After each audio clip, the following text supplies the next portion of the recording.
Bien, pues mira, te quiero hacer la presentación. Nils, es un amigo y bueno, es un escritor y él ha estado en diferentes ámbitos. Él escribió un libro que a mí me parece una joya, pero no lo escribe desde el supuesto, ¿no? Lo escribe desde el conocimiento y sobre todo la parte que a mí me parece prioritaria, que tiene que ver con el acercamiento a ciertas personas que estuvieron involucradas en algún momento en cuestiones, pues digamos, interesantes en periodos presidenciales, por ejemplo, de Miguel Alemán, ¿no? Particularmente. Entonces, me parece que yo le quiero ceder la palabra para que él nos hable un poquito sobre su libro, que se llama La herencia del Stradivarius, un dilema moral, que involucra precisamente, digamos, una operación que deriva de una espía alemana que se llama Hilda Kruger y que, bueno, que termina en un entramado bastante interesante sobre un violín Stradivarius. Él obviamente ha pasado diferentes etapas, conoce a diferentes personas y precisamente por ello se atreve a escribir este libro que nos habla de, pues yo creo que algo bastante interesante y sobre todo también la vida de Hilda Kruger. Nils, andas, sí me escuchas, ¿verdad? Bien. Sí, te escucho, muy quedito, pero sí te escucho. Pues sí, si quieres comenzar, Nils, te escuchamos con mucha atención. Sí, cómo no, con mucho gusto. Muy buenas tardes a todos. Yo soy Nils Skoglund, mi origen es sueco, mi papá era sueco, yo soy mexicano. Y este libro les voy a enseñar que escribí es una novela. Está novelado, gran parte del libro, pues no tengo una evidencia clara cómo es el origen principal del violín. Sí, el violín es el es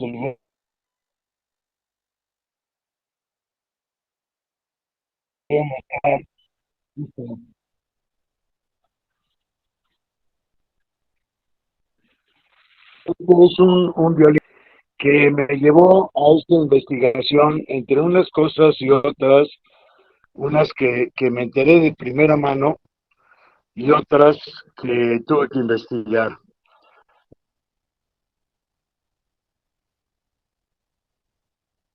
Lo primero que me llamaba la atención del violín es que el violín lo había traído a México Hilde Kruger. Y Hilde Kruger era una espía nazi o fue como espía nazi en México. Ella llega a México en 1941. Ignacio de la Torre y Mier Díaz, o sea, el nieto de Porfirio Díaz. Por un ratito y luego se divorcia y se casa con otro tal Lobo, Julio Lobo, que decían que era el rey del azúcar. Decían que era la amante de Miguel Alemán. En ese entonces el presidente de México era Manuel Ávila Camacho y el secretario de Gobernación era Miguel Alemán, que después fue presidente de México. Y vamos a ubicar la idea y las cosas y las situaciones. Yo descubrí que Hilde Kruger era conocida primero como una actriz alemana, que hizo muchas películas en Alemania entre los años 1933 y 1937 y 38. Ella empieza muy joven, a los 21 años en el cine.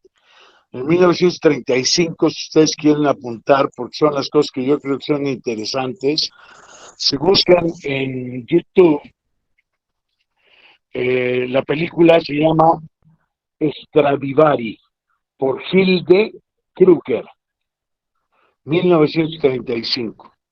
Véanla, está en alemán, sin embargo es bastante entendible la historia de un violín Stradivarius Y esta película, ella es actriz secundaria en la película, y esta película es la que la detona en el mundo del cine en Alemania. Para Hitler era muy importante, si nosotros capturamos la época, la era, qué sucedía en Alemania. Alemania estaba brutalmente quebrantada por la Primera Guerra Mundial. Había recibido, de acuerdo al Tratado de Versalles, una sanción brutal de 136 mil millones de marcos alemanes, oro. Tenía que pagar 1.700.000 y tantas mil reses al año. Le incautaron el 50% de la industria farmacéutica. Le incautaron todo el cableado, o sea, esto es toda la electricidad y toda la telefonía en ese entonces a Alemania. Y entonces nace un grupo nacionalista. ¿Sí? Y vamos a entender el nacionalismo como esto que está ocurriendo en Ucrania, como lo que nos puede utilizar la política para caer nosotros también en estos juegos. Y esto es crear un vínculo con el origen de la gente, su nacionalismo, y encumbrarlo, que es lo que hizo Hitler, hacerles creer a su raza que era superior y que todos los demás éramos inferiores, menos los arios, los alemanes. Y de ahí los colocó por capítulos, y la raza más, vamos a decir, de acuerdo con las castas hindúes o del budismo en China, pues sería la última casta. Los peores, los perros, lo peor de todo serían los judíos. Y nace un movimiento darwiniano que se llama eugenesia. Si quieren apuntar, y luego lo buscan. La eugenesia es, de acuerdo con esta filosofía, una persona, si ya no es digna de vivir, si su vida no es digna de ser vivida, no merece vivir, y lo que tiene que hacer es morir. Lo que hacían con los judíos, no solo los judíos, los polacos, muchos austriacos, mucha gente. Los austriacos no tanto, porque para Alemania era muy importante unir el imperio austrohúngaro, ¿sí? Que es el imperio de Guillermo y tal, y hacer nuevamente el Kaiser lo que quería era unir Austria nuevamente con Prusia, ¿no? Austria, Hungría y Alemania. Y lo que sucede con este movimiento es que un niño, por ejemplo, Down, o un niño con una deficiencia mental o con alguna deficiencia física que haya nacido, pues tiene una vida que no es digna de ser vivida. Por lo tanto, lo que hay que hacer es matarlo. Y lo que hicieron fue matar a miles y miles de niños, ¿sí? Que eran niños Down o que tenían algún retraso mental, y a la mamá lo que le hacían era ligarla para que no tuviera más hijos. Ese era el principio. El siguiente principio es que yo, como alemán o como lo que fuera, si no vivo una vida digna de ser vivida yo en mi raza aria, vamos a decir, o el judío en lo suyo, que es un cuate que tiene que trabajar como mulo, si ya no sirve, pues mejor que se muera. Y bajo ese tenor lo que hacían eran llevarlos a los campos de concentración a trabajar. Eran supuestamente obreros del gobierno alemán, pero pues no les daban de comer, ni les daban medicamentos, ni los cuidaban, ni nada. Y el judío se iba mermando a tal grado que ya no podía trabajar, y por lo tanto ya no tenía una vida digna de ser vivida. Y entonces pues, lo mataban porque ya no servía para trabajar, que es para lo que según los alemanes habían vendido los judíos al mundo. Bueno, en esta práctica que cada vez se hizo más fuerte, lo que había que establecer primero era la grandeza en el nacionalismo del mundo y de la raza germana. Y entonces usaron la publicidad y el cine para hacerlos sentir muy importantes. ¿Sí?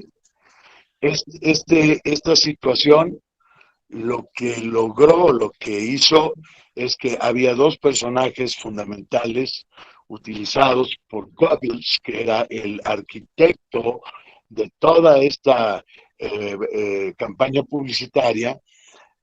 Utilizó a un actor que se llamaba Gustav Fröhlich y a Hilde Kruger, que eran la pareja germana, muy guapos los dos, muy bonitos, y parecía que era toda la raza alemana, era eso, esa era el prototipo.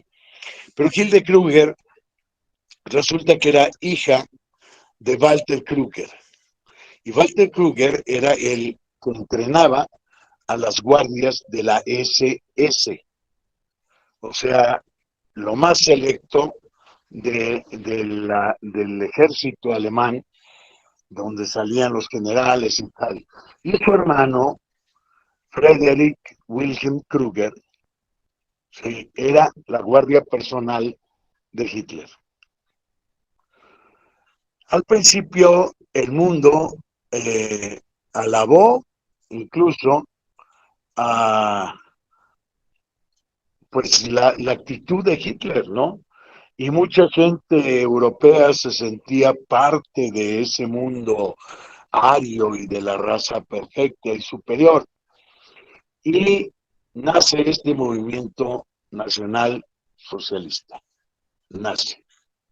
¿Sí? De ahí Hilde Kruger, que es la del libro, vamos a decir, es fundamental su participación. Hay un escritor que también, si quieren apuntar, es un periodista que se llama Cedillo, que se apellida Cedillo, que escribe un libro que también está en Amazon. Lo pueden conseguir en Amazon. Ya también, si lo quieren, yo tengo algunos que les puedo hacer llegar a través de Cristian. Pero él escribe un libro muy interesante que se llama Hilde Kruger, una espía nazi en México. Bueno, a México llegaron muchos espías nazis, no solo Hilde Kruger. Y Hilde Kruger no era precisamente una espía. Hilde Kruger era una negociadora, ¿sí? Que llega primero a Estados Unidos. Aparentemente dicen que conquista a Jean Paul Getty, pero Jean Paul Getty era el magnate número uno del petróleo en Estados Unidos. Y lo que ella hacía, y era conocida como introductora de arte en Estados Unidos, tenía el gobierno alemán, puso una casa de subastas en la 55 Avenue en Nueva York. Y ella traía las obras de arte que aparentemente, según el discurso de ellos, eran de familias alemanas que por cuestiones de la guerra y de la situación, pues tenían necesidad de vender estas obras de arte.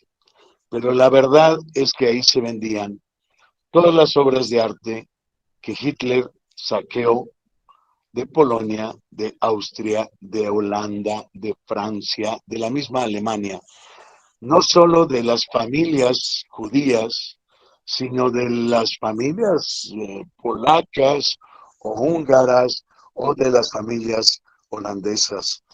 Y pues llegaron a robarse hasta Rembrandt de Polonia. Los polacos tenían un Da Vinci que desapareció y que se llevó Hitler. El curador de Hitler, que era un tipo muy interesante, ¿sí? Que el libro aquí menciona su nombre, él lo que hacía era ver la autenticidad de las obras y las separaban.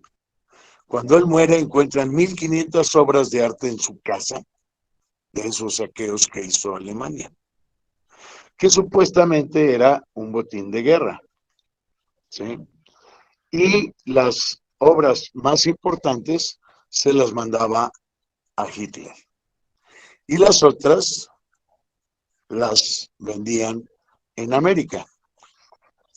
Inicialmente todo este trabajo de Hilde Kruger le compra a Jean-Paul Getty petróleo, incluso pagándole con obras de arte.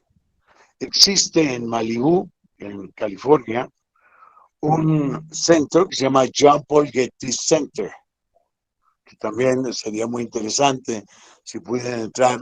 Ha sido muy criticado y muy peleado. Las obras de arte, muebles, vajillas de limón, jarrones, en fin, una serie de cosas, cristal de Murano, que se llevaban a América, traían más bien a América, y que vendían en Nueva York. En 1941, Estados Unidos estaba un poco neutral. ¿Por qué? Pues porque le estaba vendiendo todo lo que quería a Alemania. México también le vendía lo que podía. Y en ese momento, si recordamos la expropiación petrolera en 1938, México expropia el petróleo a estas empresas americanas y los americanos, distraídos en venderle lo suyo a Hitler, lo que hacían era negociar con él. Para cuando el general Otto Togo, de Japón, interviene en Pearl Harbor, en Hawái, que ya era un territorio americano, Hitler se pronuncia a favor de Japón. Y eso hace que Estados Unidos entre y le declare la guerra a Alemania. En ese momento, Estados Unidos declara prohibido venderle al enemigo y dejan de venderle el petróleo a Alemania. Y entonces Hilde Kruger cruza por El Paso, cruza a México en un Mercedes-Benz y viene con otra amiga de ella, que son las negociadoras, ¿sí?, de apellido Tauscher.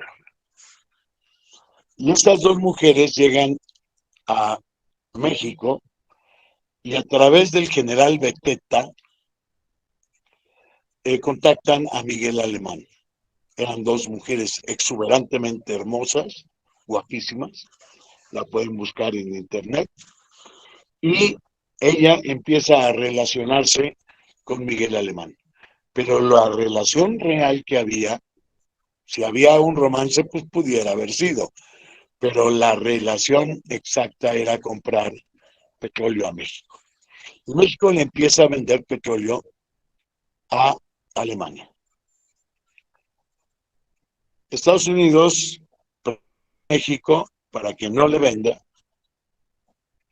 y supuestamente nos hunden los alemanes, según lo que nos enseñaron a todos en la primaria aquí en México, nos hundieron el Potrero del Llano y el Faja de Oro. Pero realmente fueron 7 buques que fueron torpedeados, estos 2 fueron hundidos, y curiosamente todos ellos iban capitaneados por almirantes alemanes. Y entonces aquí el cuestionamiento es que seguramente los que los hundieron fueron los americanos. Entonces México se ve obligado a entrar a la guerra y mandamos el escuadrón 201 a Filipinas. Pero Hilde Kruger sigue en México y a través de un sueco que se llamó Axel Werner Green, que estaba asociado con el duque de Windsor, que se fueron a vivir a las Bahamas, ellos llevaban en buques con bandera sueca, llevaban el petróleo mexicano a través del Báltico y lo metían por el norte de Alemania o por Polonia. y decían que era para Suecia ese petróleo. Este hombre, Axel Werner Green, fue considerado uno de los hombres más ricos del mundo. Yo lo conocí, porque era amigo de mi papá. Cuando terminó la guerra lo quisieron enjuiciar, llegaron a juicio, pero Miguel Alemán le concedió aquí asilo en México y se quedó a vivir en Acapulco. Tenía una casa inmensa junto al Hotel Papagayo en Acapulco y tenía un yate de 80 metros de eslora, que era en ese entonces el yate más grande del mundo de un particular. Ese hombre fue acogido en México. Y yo en mi investigación descubro que Hitler Kruger trajo a su prima, que se llamaba María Luisa, y trajo a su tío, probablemente a su papá. Su tío vivía en las calles de Bruselas. Y el tío, que este es el que les decía yo, que era la guardia personal de Hitler, Friedrich Wilhelm Kruger, Hitler lo nombra el gobernador de Polonia. Y es él el que hace Auschwitz. Y que es uno de los campos de concentración más cruentos que hay, porque había muchos, no solo era Auschwitz, había campos de concentración en Lituania, en Estonia, en la propia Alemania, en Francia, en todos lados. Pero el más cruento fue precisamente Auschwitz. En Auschwitz había muchos de estos judíos, trabajaban en laboratorios químicos que estaban en Polonia. Y ahí se fabricó el gas Z, que es con el que mataron a los mismos judíos.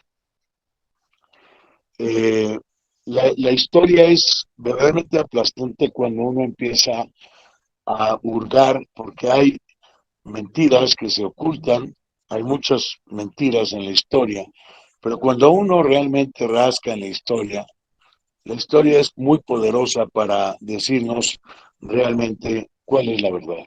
Aunque la historia la escriban los vencedores, finalmente la historia sale a relucir y sale y se conoce.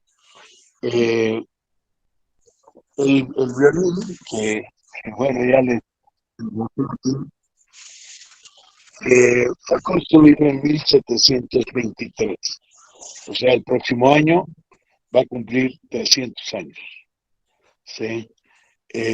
Concretamente, Hilde Kruger, este violín lo adquiero yo por herencia, ¿sí?, de mi esposa, y el anterior esposo de mi mujer, que murió de cáncer, era el dueño del violín, y él lo recibe de su tía, que es Hilde Kruger. La historia, hay partes muy cruentas de todo esto. Hilde Kruger finalmente se fue. Yo he investigado un poco, hay un actor en Estados Unidos que se llama Hardy Kruger, que hizo muchas películas de nazi. Él era el soldado nazi. Llevaba muchísimo dinero y él decía que su familia tenía mucho dinero en Alemania. Pero la verdad es que después de la Primera Guerra Mundial, nadie en Alemania tenía dinero. Nadie. ¿Sí? Quedó tan quebrantada que la gente se quedó sin nada. Y los que hicieron dinero fue la gente que estaba en el ejército. Y no dudaría yo nada que Hardy Kruger haya sido, aunque no tengo la evidencia, hermano de Hilde Kruger. Hilde Kruger, que es otro dato que apunten por ahí, hace 4 películas en México. Aquí adopta el nombre de Hilda Kruger y quita los puntitos de los diéresis de la U de Kruger y se queda como Hilda Kruger. Y hace unas películas en México que ella misma las, las produjo, las patrocinó, y estas películas las hizo con Manuel Medel. Manuel Medel, bueno, fue uno de ellos, hizo una película con él que se llamó El burro que tocó que tocó la flauta, o que toca la flauta, con Manuel Medel.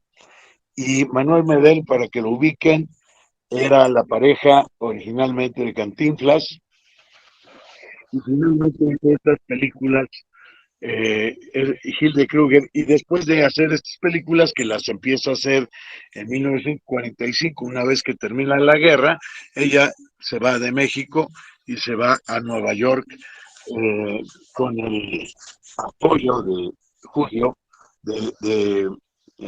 Julio Lobo, este cubano que era multimillonario también, y ella tenía muy buen ojo para los políticos y los millonarios. Bueno, esto es parte de la historia. No sé si tengan alguna pregunta, alguna cosa que quieran saber.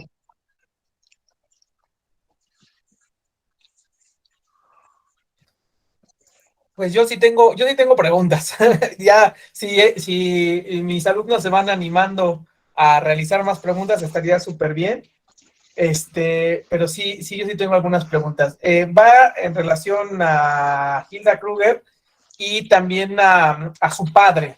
Y cómo llegaba la información. ¿No tienes datos de cómo llegaba la información de lo que ella negociaba en México, o obtenía la información en México, cómo llegaba al Tercer Reich? Mira, lo que yo puedo decirte es que ella era comisionada para conseguir el petróleo para, eh, para Alemania. Y no era ella sola, había muchísima gente en Nueva York. Aquí en México agarraron a muchos espías nazis y los llevaron a un campo de concentración en Perote. Una de las familias encargadas de hacer las compras eran los de la casa Boxer, que aquí en Puebla tenemos familiares de ellos, porque los socios eran los Agenbeck. Los Agenbeck se casaron, bueno, el señor Antonio Agenbeck se casó con una mujer también muy rica, mexicana, eh, que era de La Lama, ¿sí? Y tenían lo que es el Parque de la Bola en México. Aquí muy cerca de mi casa, habría que ir a ver y conocer un museo, que es el Museo de Antonio Agenbeck, hijo, que es el tío de los que están en Puebla, que hicieron aras. Bueno, es muy probable que muchos de esos muebles que se ven ahí en ese museo hayan sido adquiridos a través de Hilde Kruger. Y que esas ventas, porque en México había muchísima gente en pro del nazismo y de los alemanes, muchísimos mexicanos, y había muchos alemanes, y había grupos nazis en el colegio alemán en México, antes de que se hiciera el de Puebla. Ya el colegio alemán de México tenía sus juventudes hitlerianas, ¿sí? Y había una red muy grande de espías y otros que se dedicaban, como Hilde Kruger, a comprar y a vender obras de arte y comprar petróleo. Y mandaban dinero a Argentina, a Perón, al presidente de Argentina, para que surtiera comida. Y llegaban los barcos de Argentina llenos de cárnicos y de cereales y de una bola de cosas, y a través de España, eso por otra investigación que hice, a través de España llegaban los barcos a Gibraltar, y de ahí los llevaban y los cruzaban con la ayuda de Franco hasta Alemania, los llevaban. Y como Francia estaba ocupada por los alemanes, pues llevaban por ahí eh, esta comida hacia el gobierno alemán. Hubo una eh, muy fuerte alianza, vamos a decir, aunque al final Franco no entra a la guerra y le hace ver a Hitler, yo estoy muy quebrantado por mi guerra civil, pero lo apoya y lo apoya como un paso, porque si no, no hubieran logrado llegar por territorio alemán estos barcos que venían de Argentina. Si uno va a Argentina, yo he estado en Buenos Aires un par de veces, si uno va a Argentina, Buenos Aires sobre todo, es una ciudad que está detenida completamente en los años 40. Y ese Mar de Plata, que el nombre lo toma porque había muchísimo dinero en Argentina durante la guerra. Todo el mundo le vendía a Alemania. México le vendió, no solo le vendíamos petróleo, le vendíamos tungsteno, le vendíamos aluminio, ¿sí? Y le vendíamos mercurio. Mercurio. Y el interventor o el mediador, el que compraba todo en México y lo mandaba a Alemania, era la Casa Bocker, que era una ferretería muy grande que está en la Ciudad de México. Ahí está el edificio todavía, pero fue incautado por el gobierno mexicano después de la guerra. Pero la verdad es que México también tuvo un beneficio muy fuerte y clientes muy fuertes, que era el cliente, perdón, en este caso era Alemania. Alemania no tenía petróleo, necesitaba gente que les mandara comida, toda la gente estaba dedicada a fabricar armamento, todo estaba dedicado hacia la guerra. ¿Qué buscaba Hitler? Lo mismo que buscó el Kaiser en la Primera Guerra Mundial, que era reunificar el imperio austrohúngaro, crear una potencia, una tercera potencia, o sea, el tercer rey, que era en ese momento el expansionismo norteamericano que había eh, adquirido a través de una guerra que ahora nos vamos a recordar, que es la muerte de los niños héroes, y que realmente no es como nos lo cuenta, que si Santana, no, Santana perdió una guerra, México perdió la guerra con Estados Unidos en 1847. Y esa guerra que perdió, pues se firmó un tratado donde le entregamos el territorio a Estados Unidos, pero Santana no quiso firmar ese tratado y se fue de México. ¿Sí? Entonces, toda esta situación, primero la independencia de México, luego viene este expansionismo americano a raíz de la compra de Alaska, compraron Florida, compraron eh, eh, muchos territorios, y a México le arrebataron, como le quitan un dulce a un niño, todo este territorio hasta Oregón llegaba a México. Y a raíz de ese expansionismo se crea una potencia muy fuerte que es en Norteamérica, y América para los americanos y Europa para los europeos, esta ley Monroe, que seguramente han oído hablar de ella. Y en Europa tenemos otros movimientos muy fuertes. Por un lado tienes a Catalina la Grande a finales de 1700, que hace un expansionismo ruso, invaden Finlandia, toman Finlandia, toma Ucrania, Croacia, toda esta zona estaba dominada por los turcos y tiene un expansionismo, y como era alemana, le da fuerza y le da un tercio de Polonia a Alemania. Y ese expansionismo crece con Napoleón.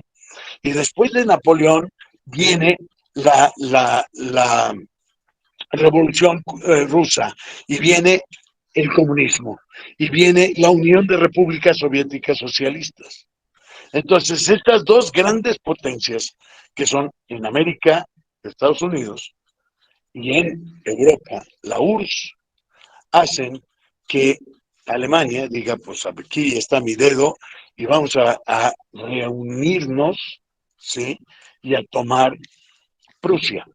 Y lo único que hicieron fue perder el territorio que les había concedido Catalina la Grande. Y todo ese quebranto de Alemania lo quiso rehacer Hitler. Con razón, sin razón, no quiero darle ni la razón ni la cerrazón, pero el método fue verdaderamente cruento. Ahora, aquí el meollo del asunto es que Hitler utilizó la venta de obras de arte, como este Stradivarius, ¿sí? Como miles de cuadros, de Rembrandts, incluso decía yo un Da Vinci, y todas estas obras de arte sirvieron para financiar la guerra, porque Hitler no tenía un peso partido por la mitad. O sea, Alemania estaba verdaderamente quebrantado. Y estos saqueos a los museos en Europa y a todas las casas de los judíos, este violín tiene, que es algo que no les he dicho, voy a tratar de mostrarlo, aquí en el tacón, aquí, aquí, en el tacón tiene grabada una estrella de David. Y yo decía, ¿cómo es posible que una familia netamente nazi tuviera un violín con una estrella de David? Y esto es lo que me hizo entrar en esta investigación, cosas que mi mujer me contaba de esta familia que habían llegado, pues, traídos por Gil de Kruger, ¿sí? Y con la ayuda de Miguel Alemán. Y en México vivió Guillermo Kruger. Si uno busca enciclopedias y escritos y una serie de cosas, dice que se suicidó en Polonia. Sin embargo, no fue así. Vino a México y aquí vivió. Y hay una historia triste, muy triste, porque su hija termina suicidándose cuando se entera, porque yo quiero que se imaginen cómo era esto, ¿no? Llegaba el ejército alemán, vamos a decir, a Puebla, para que den una idea, y obviamente lo que tomaban eran la colonia más nice, ¿verdad? De Puebla, y se metían a la vista, y sacaban a todo el mundo de ahí, y ellos se metían ahí a vivir, y se quedaban con los muebles y con todo. Y ahí hacían su vida. Y las señoras iban al supermercado como si nada, y ahí tenían su escuela y su kinder para sus hijos, y ellas no salían de ahí. ¿Sí? Y mientras tanto, el gobierno, el ejército alemán, tomaba, vamos a decir, por un ejemplo, la zona industrial del Parque 2000, o tomaba el Cerezo. Y ahí concentraba a los poblanos, imagínenlo así, y los ponía a trabajar en trabajos forzados y los mataban. Cuando ya no servían para otra cosa, los mataban. Pero las familias alemanas estaban viviendo en un mundo desconocido, no sabían lo que pasaba. ¿Sí? Ellas vivían y los niños como si nada, y su vida la llevaban o la transcurrían como si nada. ¿Sí? Ese es, yo creo, un ejemplo de lo que hacía realmente Alemania. Y era terrible, con un, un propósito, ¿verdad? El propósito de mejorar, de superarse. Consideraban ellos que la sanción obtenida perdón, por el Tratado de Versalles, por la Primera Guerra Mundial, era demasiada. ¿Sí? Y entonces, pues ellos tenían su discurso nacionalista, y es muy peligroso el nacionalismo. Y lo voy a decir con claridad. Todos somos seres humanos, rusos, judíos, mexicanos, alemanes. Todos somos enteramente iguales. Y hay gente brillante, verdaderamente brillante, en todas las razas. Y hay gente verdaderamente maldita en todas las razas.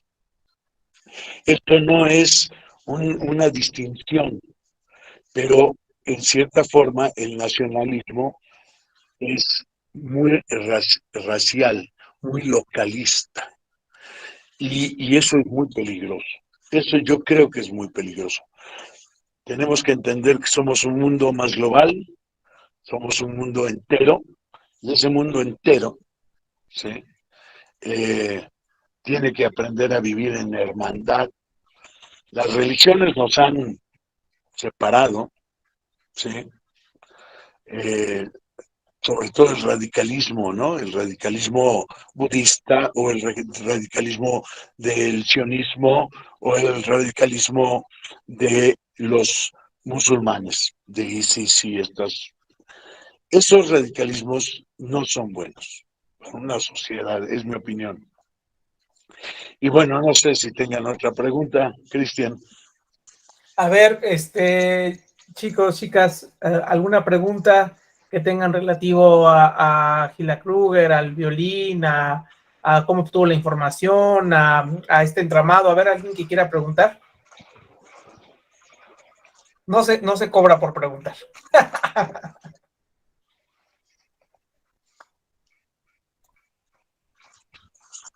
Pues me parece que no quieren preguntar, Nils. De todas maneras, pues no están en silencio. Pero mira, muy interesante la información. Yo todavía tengo muchas dudas que a mí me gustaría que me comentaras. Una última, ya para concluir. Sí. A ver, comentas precisamente que fue una herencia este violín y que alguien ligado precisamente a Hilda Kruger, pues prácticamente hizo llegar el violín a tu ex esposa, bueno, a tu esposa, ¿no? Fallecida. Pero, a ver, pero ¿cómo está esta relación? ¿O cómo se da esta relación? ¿O cómo la conoció? ¿En qué momento la conoció? ¿Cómo es que llegó el violín a ella? Esa parte, ¿cómo es? Mira, yo lo que sé, o sea, hay cosas que son delicadas, ¿no? Pero, y que mejor las dejamos en la duda. Pero dentro de lo que te puedo decir es que Hilde Kruger se casa con Nacho Ignacio de la Torre Díaz.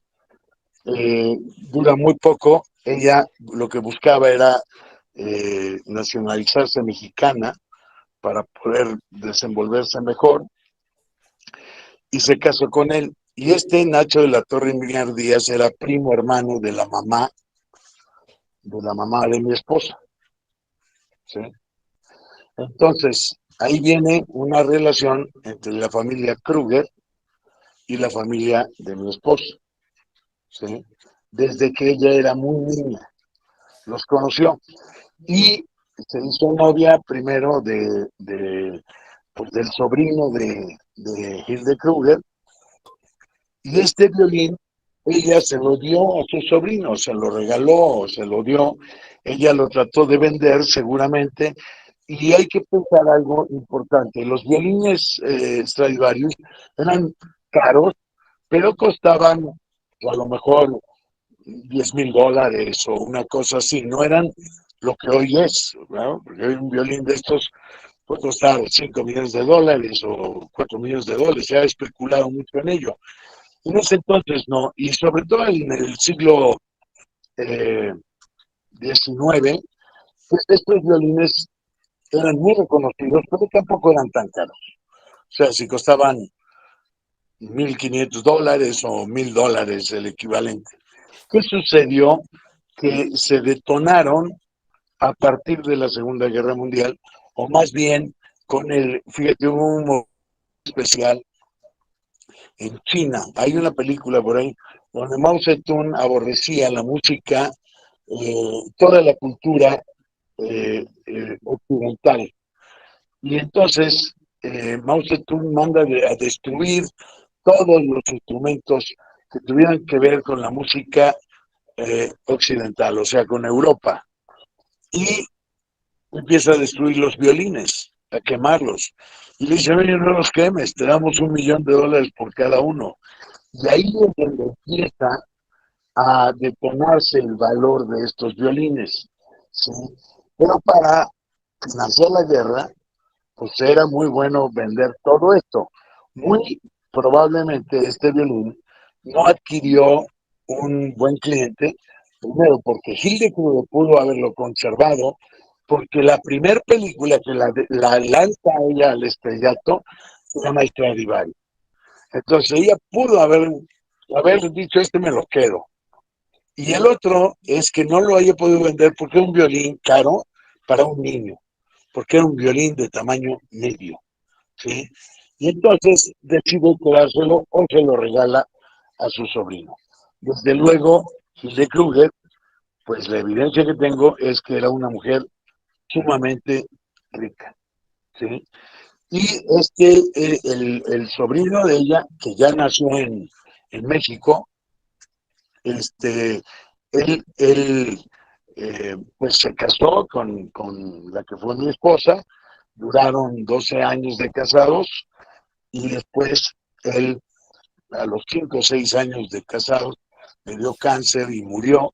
Y bueno, le heredó, ella fue su heredera universal y, y de alguna manera, pues ese violín lo obtengo yo como heredero universal también de los bienes de mi esposa. Esa es la consecución, vamos a decir, eh, contemporánea o de por qué yo tengo el violín. ¿Sí? Pero pues esa es la historia que te puedo decir. Eh, no tengo más que decir. ¿Sí? ¿Alguna otra pregunta, Cristian? No, no, yo creo que con eso está bien, Nils. Te agradecemos muchísimo. Espero que nos acompañes ahorita en el siguiente grupo a las 2 de la tarde, si tienes tiempo, para que Sí, igual me da tiempo de buscar unos audífonos porque no oigo bien. Ok, perfecto. Entonces a las 2 de la tarde te mando el link. Bueno, antes de las 2 de la Ok. tarde, a las 2 y nos puedas contar. Es una historia muy interesante y sobre todo cercano. Yo no sé, yo sé que tú naciste en Suecia, ¿verdad? No, yo nací en México, yo soy mexicano. Ah, ok. Mi papá era sueco. Ah, ok, Mi ok, papá ok. era sueco y mi mamá española. Mi mamá era refugiada. Mi papá llegó a México muy joven. Mi abuelo era el que nos vino a hacer la fábrica más grande de América Latina de papel en México. Él se trajo su fábrica de allá, se asoció con gente en México y pusieron la fábrica de papel de San Rafael. ¿Sí? Y traían tecnologías nuevas. Mi abuelo llegó aquí en 1930, igual que mi papá, y vivían en San Rafael. No sé si conocen, la fábrica está aquí por Chalco, por Amecameca. Ahí está el pueblo de San Rafael. Ahí están las casas que hizo mi abuelo para sus trabajadores. Sí, hay que irlas a ver. Y esa fábrica era de mi abuelo. Así llegó mi papá a México. Y después, en los 40, llegó mi mamá con la guerra. Y más tarde, pues se conocieron y se casaron. Pero yo nací en México, nací en la Ciudad de México y soy vecindado en Puebla desde 1976. Viví en la ciudad de Puebla 30 años o 30 y tantos años y llevo aquí en Tlahuapan 15 años, que es Puebla también, Tlahuapan, donde yo vivo. Aquí mi esposa era pintora, les voy a enseñar algún cuadro de ella por aquí.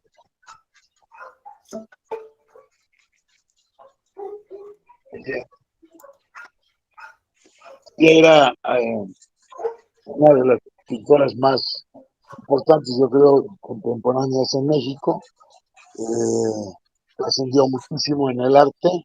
Era, pues dicho por críticos, la mejor acuarelista de México como mujer. Y pues, pintaba de todo, pintaba óleo, pintaba de todo. ¿Sí? Y pues yo duré también 12 años casado con ella y lamentablemente ella falleció hace 4 años, pero aquí estamos, aquí estamos. ¿Sí? Perfecto, Nils. Entonces, sí, gracias. Pues Pues nos vemos, nos contactamos al rato entonces. al ratito, te agradecemos mucho.